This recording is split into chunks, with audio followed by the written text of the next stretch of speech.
Well, welcome everybody to the podcast. As you can tell, it's a different face here. It's a hostile takeover. Jamie's out of town, and so I'm like, you know what? Let's do a podcast, and I brought the most beautiful person I know to bring on, my wife Terri. So, welcome, Terri. Thank you. Yeah, glad you're here. You were on stage with me Sunday. That was exciting. That's right. A lot of people were excited to see you up there. I got a lot of great comments, and just thanks for helping me define womanhood, core capacities of a woman. That made it a lot easier for ladies to hear it from you than for it to come from me. So great job. Thank A woman of many woman of many words.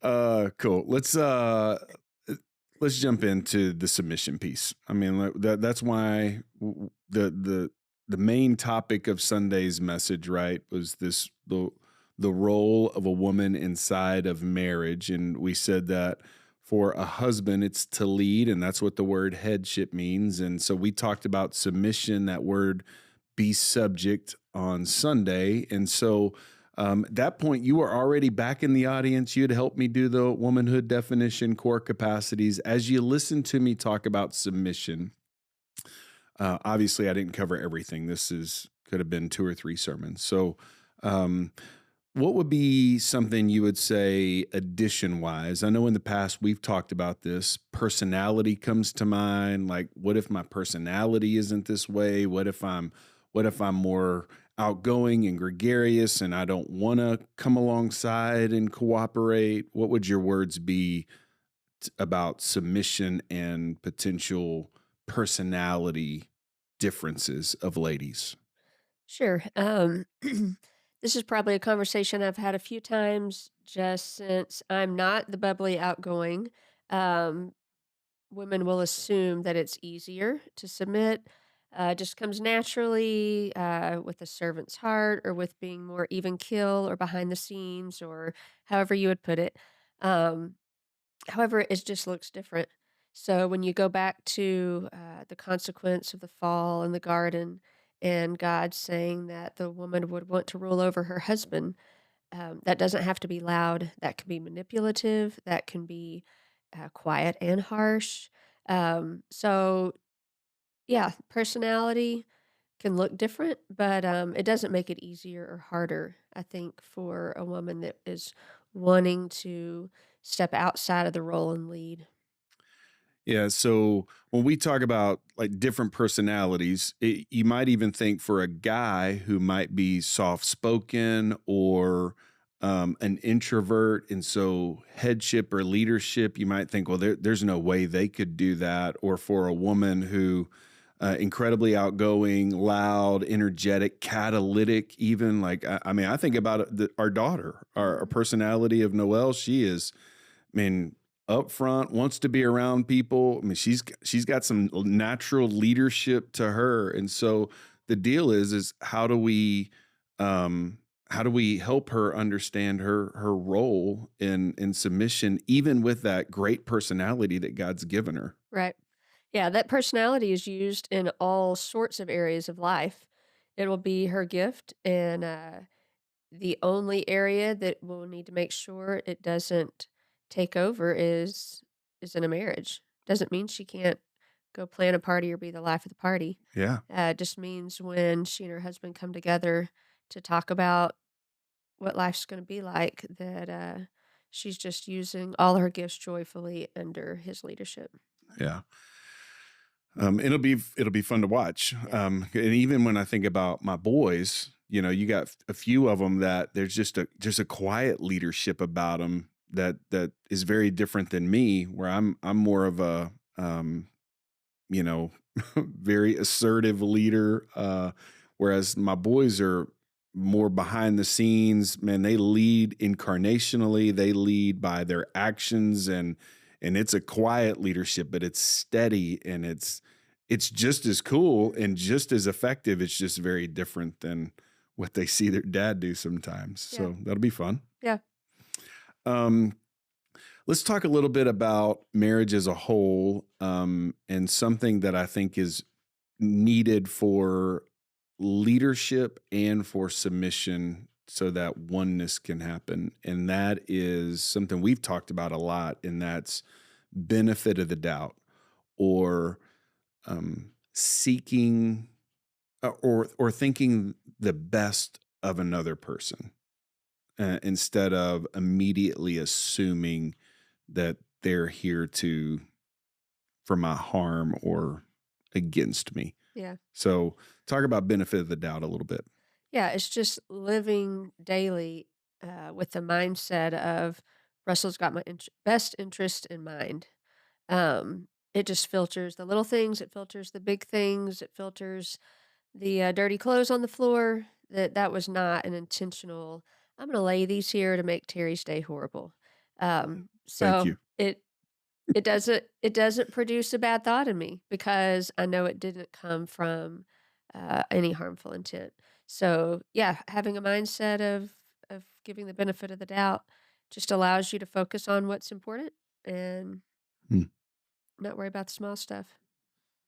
Yeah, I mean, this goes for all kinds of stuff, right? I mean, you've probably had to do this way more with me than I have with you. But I mean, it's little things like I forgot to fill the car up with gas on a day that you needed it to go downtown, and that could have been as, man, you weren't thinking about me, you intentionally were doing something, and the reality is that I just forgot. Yep. And I'm really grateful that that doesn't turn into more, because I forget. Or is that Yeah, yeah.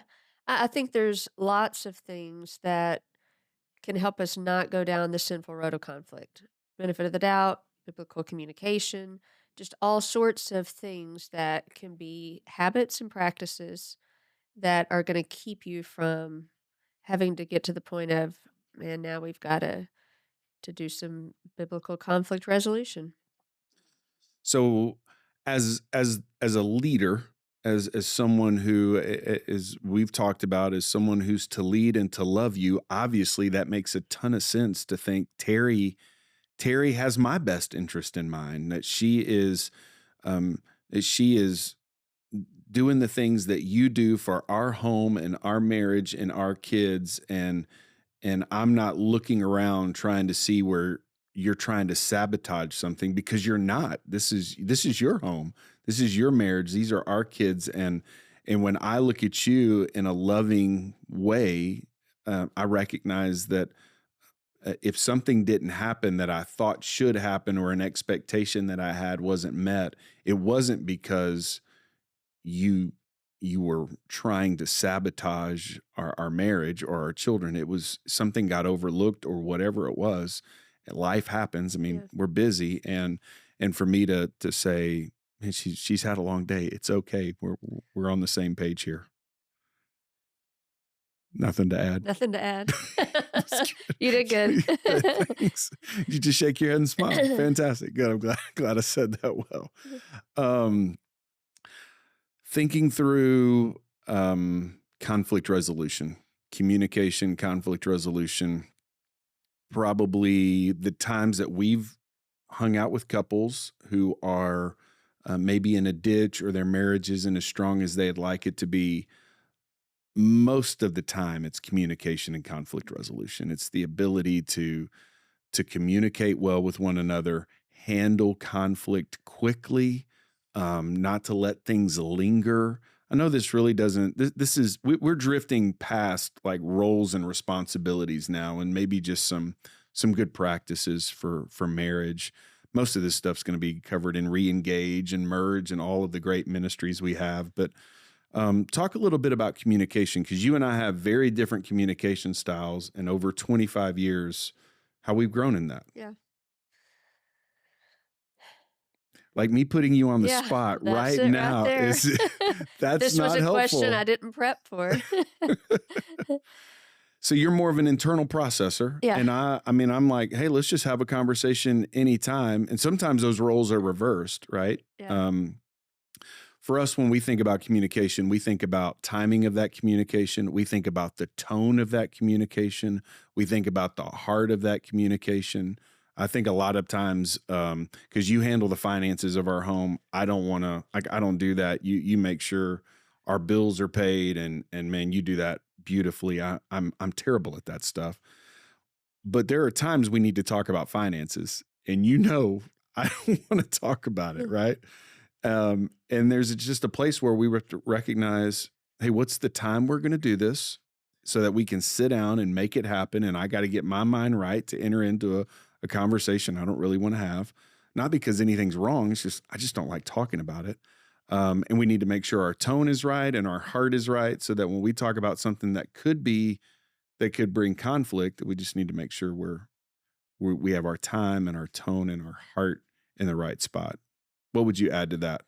Yeah, I think for us, just putting in the time and the work on it, so that it's not always a stumbling block. It's something we recognized, we grew in it, and all my thoughts keep just going back to um, knowing your spouse has your best interest in mind. I mean, all of that affects all of it.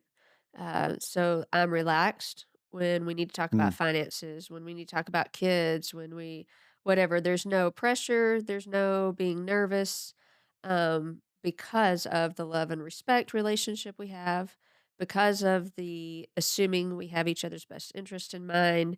I could imagine if that were different, then the skills it would take to communicate would be even more needed. But since it's relaxed, it's peaceful. Okay, let's talk about it. We can be good listeners, use all those skills. But I mm. think the heart of it is um, how we think about each other and how we treat each other. It just comes through in the communicating and giving grace to each other. Yeah, I can think of multiple times where you have gracefully challenged me in either parenting or finances or a decision or a mindset or whatever. And it wasn't accusatory. It wasn't, you didn't come in hot. You came in relaxed. You came in with a lot of grace and able to say, "Hey, I think we could do this better," or "I think you could do this better." And because you came in with that grace and you came in, it was respectful, but it was loving. It just was kind, and it just easy for me. I mean, it's not easy. No one wants correction, but it's easier when I know it's coming out of that place of, um, man, we both want what's best for our kids, and I didn't handle it well, and for you to be able to tell me that in not an accusatory way, it's super helpful. Yeah. Same here when you point out my blind spots. I mean, if you go back to the triangle of each of us becoming more like Christ, you want the communication from one another. You want to be sharpened, and who better to sharpen you than your spouse, who you know loves you, just like you would want a friend to. Yeah. Um, might be helpful for when we think about like a corresponding strength and kind of going back to what we talked about women's roles and enduring the hard times well, like handling the hard times well and the way that you have done that for me. I don't I It's probably been 10 years now since Hill Country Bible Church, Austin. There was, when I was on staff there, um, some leadership change happened. My position was no longer needed, and I struggled with that in a big time way. And so, therefore, um, 6, 8, 9 months. I think it was More than that. yeah, it was a long time that, man, in the process of needing to find a job and dealing with what I thought I had done was a great job, and now all of a sudden finding myself needing to find employment and man, I struggled in a big time way, and you watched me struggle. You watched me carry that emotion and the weight of that. Um, man, you were a corresponding strength to me in that time. Um, and I didn't come to you a ton with a lot of it. I was just I was going on long walks, and you Yeah, knew I was going on long walks to talk to Jesus because I needed I needed my heart right. Um, Talk about what you did as you watched me go through one of the lowest points in my life. yeah.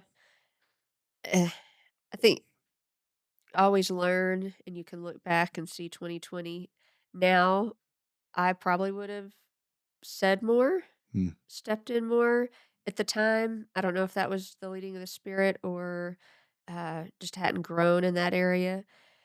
If you talk about the corresponding strength, I guess it would just be managing the 5 kids, trying to take as much off your plate as I could, Hmm. giving you that space, always praying. Um,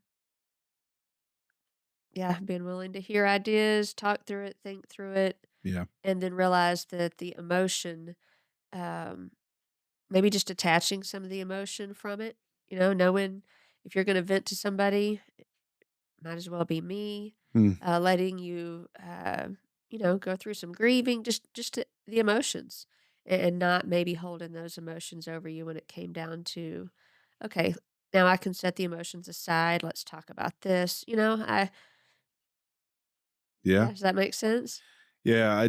I mean, I know you were praying. You made that clear multiple times.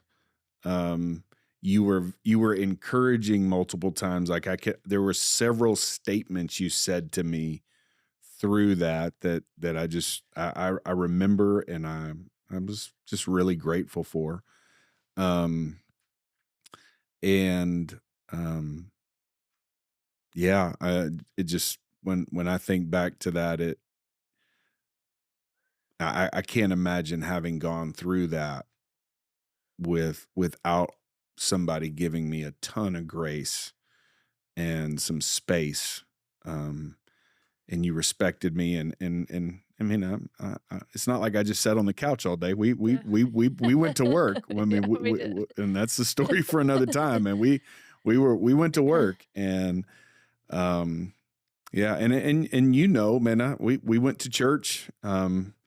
And I was slow to want to go to a small group. I was just like, man, I just kind of want to go to the service, and that's it. I mean, it was hard. It was hard emotionally and spiritually for me. And it was great to know that I didn't have somebody, beating me over the head with stuff. Just a corresponding strength. You were nurturing. You were a partner. You were inviting, and when I was ready to talk, you were ready to go. I just watching your core capacities in that season was pretty special. Yeah, season was the word I was gonna say. I think with life experience, recognizing that there are seasons, some are really hard, um, medium, not so hard, but Yeah. there's a hope in that when you know Hmm. that this is a season and this isn't how Russell's gonna be all the time. This isn't how hard it's gonna be. There's that's grown me and prepared me for other seasons that have come since then. Yeah. Um, think about for us, just kind of a few more marriage things. We try to spend time together. Even with little ones, we would put them in a stroller and walk the neighborhood. Those are some of my favorite memories. Kind of bummed that we can't do that anymore. Yep. When they got their bikes, then they would just pedal out in front of us, and then we would still have our time together. Instead of date nights, because we have practices and kids going everywhere, we try to do date lunches. We try to do some of those kind of things. We get away typically, once a year maybe, where we can go hang out. And I would say those times have been incredibly important for our marriage to be on the same page, for our kids to know this is a primary relationship, that Terry is my primary relationship. I love you guys, but y'all are going to leave the house one day. She's my primary relationship. What would you say about the times we've spent together, either going somewhere or just doing a lunch date or those stroller walks? How important have those been for us? Yeah, I mean, that's just making time to communicate, making time to enjoy each other, um, all I don't know, all the fun stuff, but all the talking stuff, it just kinda all came together. Um, yeah, I couldn't imagine a season where some form of that was just absent. Yeah. I don't know if we were real intentional about it. I mean, I listen to people talk about it like you got to be really intentional. I guess we were Maybe in a intentional, but not real scheduled. I don't yeah, know. yeah. Changes with seasons, It but does. Yeah. yeah. I wouldn't change it for anything, and I'm really glad that, I wish I could say, "Oh, man, I had this on the calendar, we were doing it." We are more intentional with our lunch dates now, but back in the day, it's just I just wanted to be around you, and I Yep. think you wanted to be around me. If you didn't, don't tell me now. So, um, it's good. I was thinking about a couple of other things. I was at a conference this week, and a guy was talking about marriage, and they were talking about your ministry, and there were a few things that just came up, and I thought, man, it'd be cool to for us to talk about them just for a little bit when we think about um, oneness. One of the things that the guy talked about, he and his wife joined him on the stage too. They talked about being content with your spouse and being content with your marriage. And I'm just really thankful that, man, I'm just content, man. I love being married to you. I don't want to be married to anyone else. And I think for us that's I hope you would say the same thing about Yes, me. absolutely. I just when I listened to that, I thought, man, that really is just really good to think, man, I am really good with the decision I made 26 years ago to say, "Will you marry me?" And now for the last 25 years for us to do this together. And um, I love coming home to you. I love talking to you. I look forward to the next 10 years. You know what I mean? Like, um, I know it's a weird question to talk about contentment, but never looking over the fence for something more but just saying, man, I'm satisfied with the position that I have in life. And that includes my spouse and my children. Anything you'd Yeah. add? Yeah, I mean, I would echo all that. The contentment that comes with it, I think also can overflow into just the contentment with roles. I Mm, mean, just to circle back around to leadership and submission is when you're walking with Jesus and there's a mm, peaceful home and uh, there's just joy and strength and submission. I know that would be uh, harder if it weren't that way, but yeah, contentment, peace, joy when things are working like they're supposed to work. yeah. Man, 25 years of marriage. This August, this is gonna be, I mean, it's been great. I'm looking forward to 25 more. Anything else you'd say, hey, as we talk about marriage, leadership, submission, anything that you would want to add or say, hey, I think we need to say this before we move on to parenting and children next Sunday? Not at the moment. No. Well, thanks for helping me out last Sunday. Uh, Super helpful to have you on the stage to talk through the core capacities of a woman and the definition.